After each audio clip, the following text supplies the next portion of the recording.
Halo semuanya, balik lagi bersama channel YouTube Zhang Channel.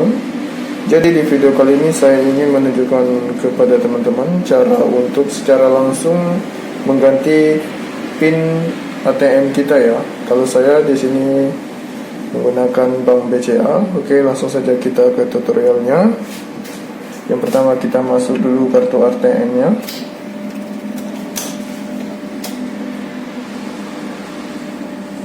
Please enter your personal identification number. PIN yang pertama yang masih berlaku.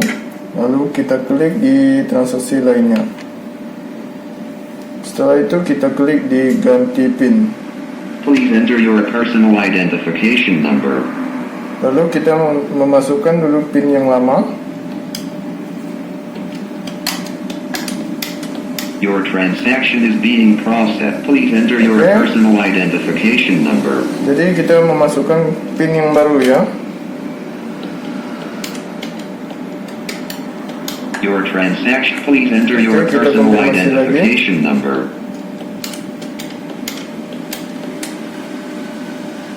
Oke, kita Your menunggu prosesnya. transaction is being processed.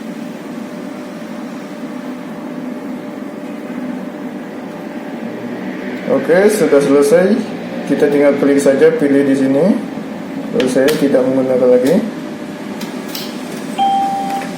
Oke teman-teman, berikut tadi tutorialnya. Sekian dari saya, terima kasih.